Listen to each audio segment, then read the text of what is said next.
Olá a todos. Bom, a gente vai dar continuação à nossa matéria de história, tá bom?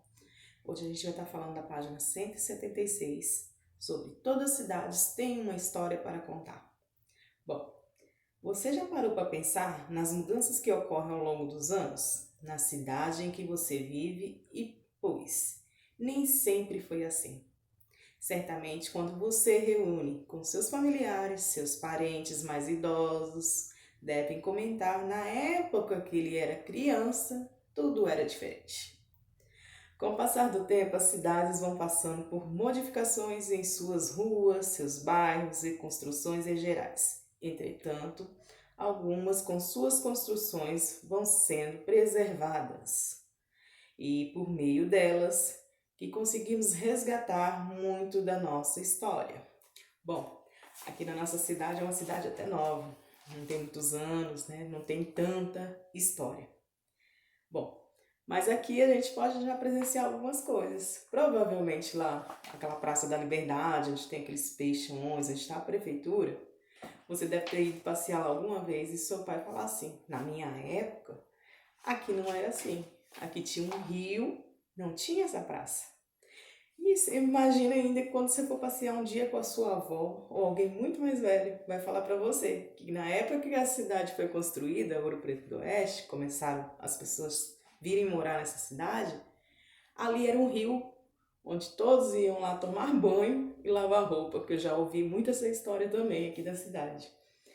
Então as coisas vão se modificando, vão se mudando para melhor, vão tendo construções novas para poder dar uma nova comodidade à cidade, né? E também a prefeitura, a nossa prefeitura hoje está naquela praça, mas antigamente ela não era ali. Ela era onde é o fórum hoje, que é aquele prédio muito lindo e imponente que tem na nossa cidade. Então as coisas vão se modificando para melhor e algumas cidades, eles tentam preservar o que começou a cidade, o início da cidade. Então a gente também vai estar vendo nesses capítulos também, tá bem? Vamos falar de cidades mais antigas do nosso país, como aqui vamos ter Bahia e São Paulo, que elas foram as primeiras cidades grandes do nosso país, tá bem?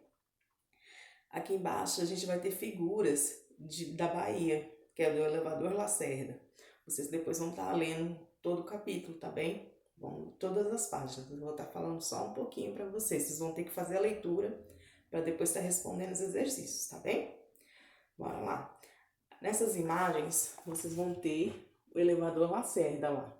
Vão estar mostrando como era antigamente e como hoje ele está. Ele continua ainda preservado. Houveram mudanças? Sim, mas ele ainda continua preservado, tá bem? Bom, repare que as duas figuras aparecem ao lado dele mais construções, na figura 1, né, e na figura 2. Na figura 2 já é mais moderno, tem várias outras construções. O tempo traz mudanças na paisagem. Apesar disso, o elevador se encontra preservado até os dias de hoje. Quando falamos em cidades que têm história para nos contar, devemos pensar que, no Brasil, encontramos um grande número de cidades, fundadas em diferentes épocas e lugares, capazes de guardar diferentes interesses e histórias. Aí lá na página 177, conhecer um pouquinho dessa história. Como a gente já viu a tradição indígena, os primeiros povos a povoar o nosso país foram os índios. Então, a princípio, todo o nosso país era habitado pelos indígenas, mas não foram só eles que contribuíram para a formação do povo brasileiro. Com o decorrer dos anos, vieram para cá os portugueses para colonizar o Brasil e se fixar nele. Mais tarde, vieram os italianos, os alemães, japoneses, africanos e muitos outros povos. Assim começaram a se formar povoados, depois as vilas e mais tarde as cidades. Como toda essa diversidade de povos, as vilas e depois as cidades foram tendo características de história própria. Então, apesar desses povos todos virem, cada um trouxe um pouquinho da sua cultura. E aquela região ficou marcada pela sua cultura que eles trouxeram ao nosso país.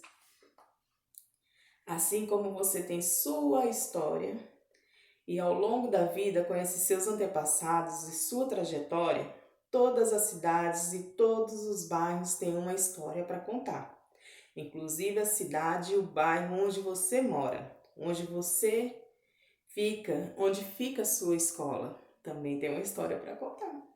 Onde ficava a nossa escola, ali antigamente, era um sítio, né? Era um pasto. Hoje em dia que está crescendo, hoje em dia que a gente tem casas ali em volta, tem aqueles terrenos do Parque Amazonas. Antigamente ali era apenas um pasto de uma fazenda, né?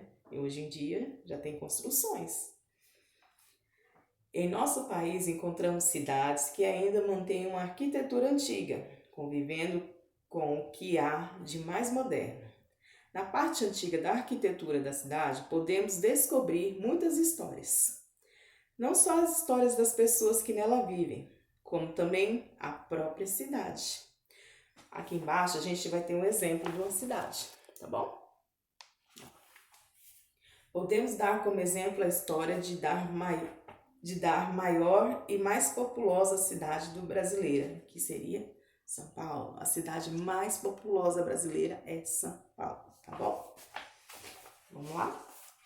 Na página 178 a gente vai continuar. A cidade de São Paulo, fundada há 470 anos, apresenta largas avenidas e um amontoado de ruas e bairros que formam praticamente outra cidade. Nela existe escolas, muitos parques, shopping, comércio, túnel, muitas estações de metrô, carro, além de trânsito intenso e de muitas e muitas pessoas.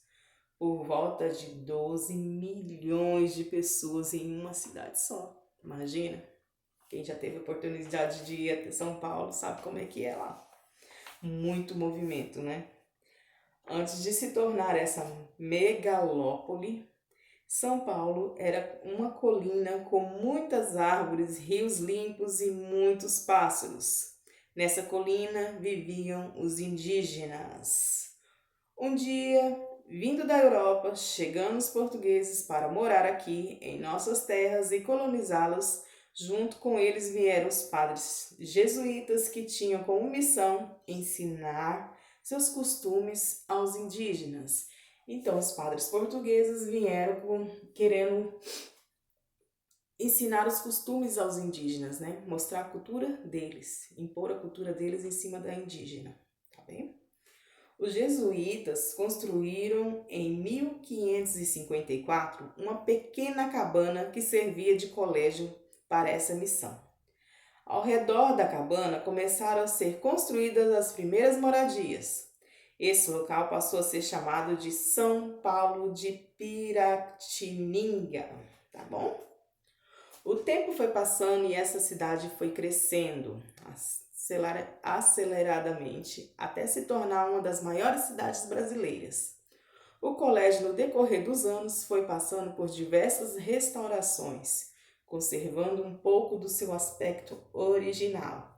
Então, lá na página 78, você vai ver que primeiramente era uma cabaninha, após eles foram construindo um pouquinho melhor, e hoje, olha lá, e hoje ela já está assim, ó, lá na página 179, ok?